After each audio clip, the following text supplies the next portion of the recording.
We acknowledge that Tri-Cities Community Television operates on the traditional, ancestral, and unceded territory of the Coquitlam First Nation.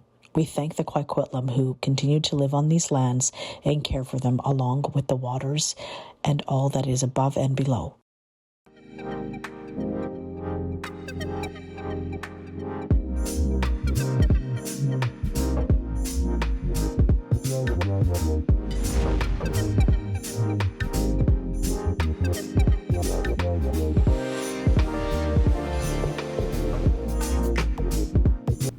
Welcome, it's Cathy with Tri-Cities Community Television. We're here at Poirier Library and we'd like to thank them for donating the space. And we are continuing our election series.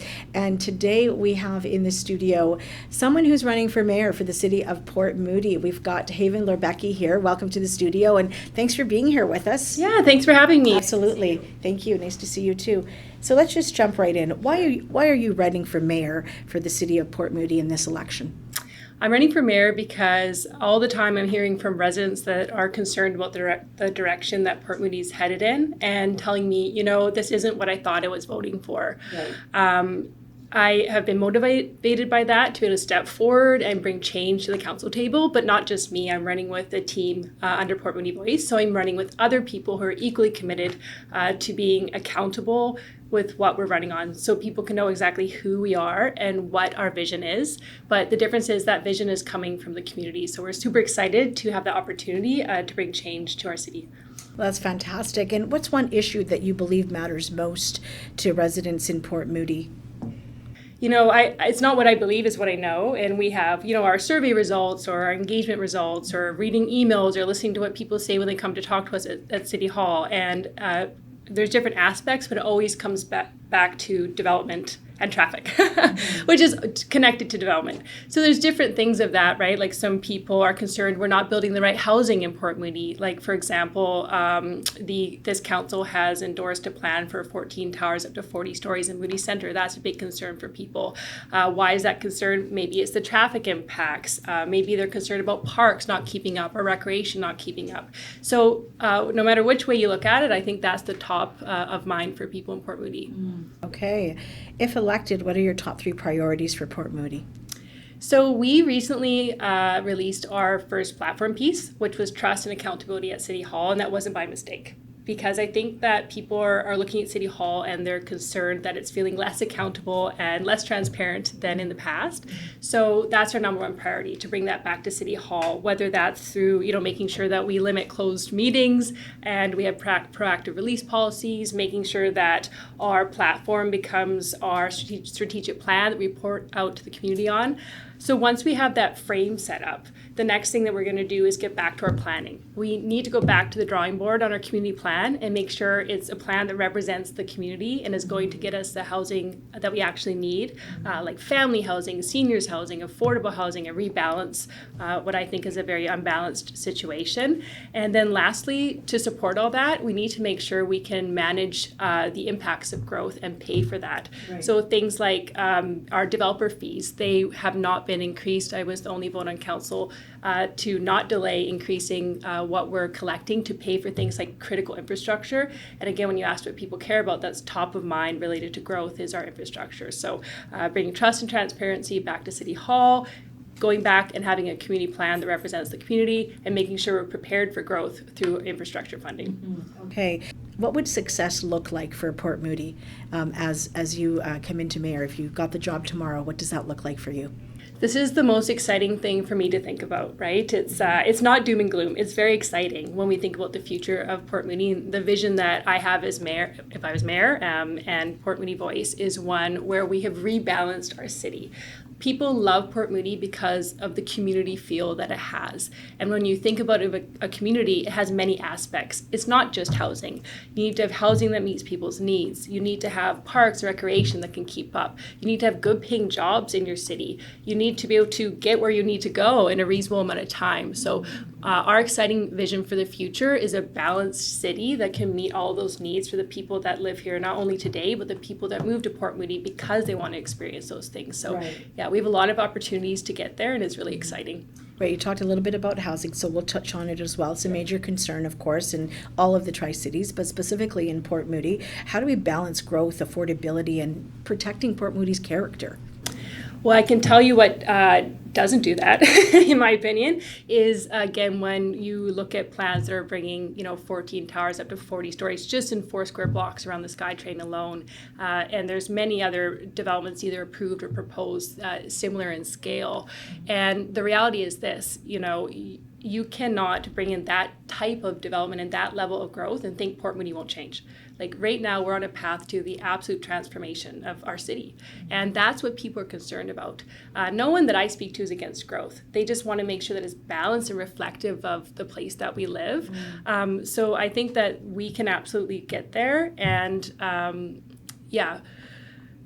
I think I forgot what you asked me initially. About housing. Oh, yeah, sorry. I was like, That's what was okay. you talking about? There's so many things to talk about. But, another thing is our, all the tools and levers that we have to get there, right? Like we have our official community plan. We have like our bylaws. We can have affordable housing bylaw, family first policies, things like this. So we need to make sure we have the plans in place. We have the tools in place. We need to make sure we're not doing things that contributing to land speculation when you talk about affordability. Again, I keep going back to the Moody Center plan because when you, upzone like that, basically what you're doing is you're causing land lift and not only where you approve, but all the area around. It makes affordability more and more out of reach. We need to make sure that we have, at the end of the day, a council is raising their hand either yes or no. So when you see a subpar proposal come in that are not meeting all these needs, being able to say, come back to us when you can actually bring us something that does. So there's many, many ways I think we can find that balance. And I think, again, what people are concerned about is that they're not seeing that reflected in the decisions at the council table right now. So you're talking a lot about balance. I'm going to call it a buzzword. I think that some people in the community are saying that you are against development, but what you're actually really trying to say is that you're not. You just want it to be done in a thoughtful way that's balanced and growing with the needs of the city and the people that live there. Is that what I'm hearing? I'm glad you said the word buzzword because that is the opposite of the campaign we're going to be running. Okay. I would actually say that the last election was one on buzzwords like moderate growth. So, the community was promised moderate growth, and that is not what we're seeing when you have like a wall of towers being approved, and many people would argue that's not moderate growth. So our platform is going to be purposely detailed to make sure that we're laying out the exact groundwork for what it is that we're saying we're going to achieve. Okay.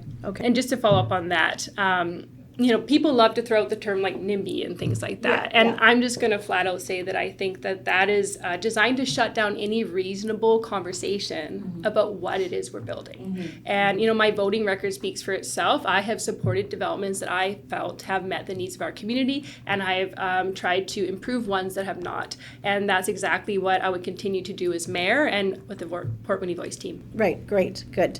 So what are some of your plans around community safety and mental health and that also supports emergency preparedness? Such an important question, and I think maybe one we're not talking about enough. But one thing I can say is Port Moody is such a safe community, and people are so proud of and happy with our police department and our fire departments.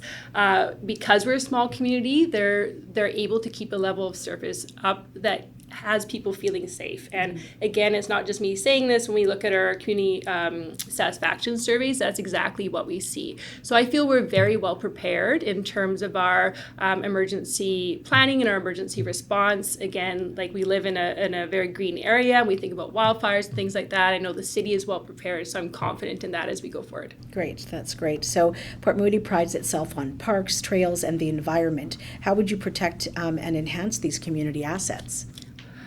I love parks. Everyone in Port Moody that I speak to loves parks. I think it's one of the main reasons that people live there. We need to expand our parks. So our current new official community plan that was recently passed by this council would see our population reach over 74,000 people. That's almost double. You just do the math. If you don't expand your parks, you've reduced your parkland per person by 50%. So I would call that a crisis if we. So 74,000 people by when? By 2050. Okay. Yeah. So that's the projection in our official community plan. Yes. So last census we were at around 33,000 after not having stable growth for a long time. We bumped up to about 39 now, just over the past 5 years. That's approximate. We'll know when the new census comes out. And then again, you can imagine up to over 74,000 people. So people love their parks, and if we don't expand our parks to keep up, again, we're, I think, in a crisis situation in terms of losing, you talked about that community feel, Yes. Losing what that feels like. So that's a top priority for me as mayor and for Port Moody Voice, is that park expansion, specifically Rocky Point Park, which we know is a huge priority to the community. There's been a petition out there. We've had a group come speak to us several times, so that's a big commitment of ours. So what leadership style are you going to bring at, one of the top jobs in the city, Haven? Tell me about that. Accountable, open, honest, and welcoming. That's really important to me, that the people I'm working with feel empowered to use their voices and to contribute to what we're doing. It's no secret that I've been in a minority situation on the council, and I have not always felt like my voice has been welcomed there, or that's a safe space for me. And I am fully committed to make sure that no one ever experiences what I've gone through ever again. So I'm confident I'll be with the Port Moody Voice team as mayor, but whoever is at that council table with me, that they're going to feel welcomed, and that we can work together in a safe way. And that goes for the community, that every single community member feels welcomed at City Hall, and that their voice is going to actually matter into the decisions that we're making. And sometimes residents, they feel disconnected from municipal politics. How are you going to improve transparency and public engagement?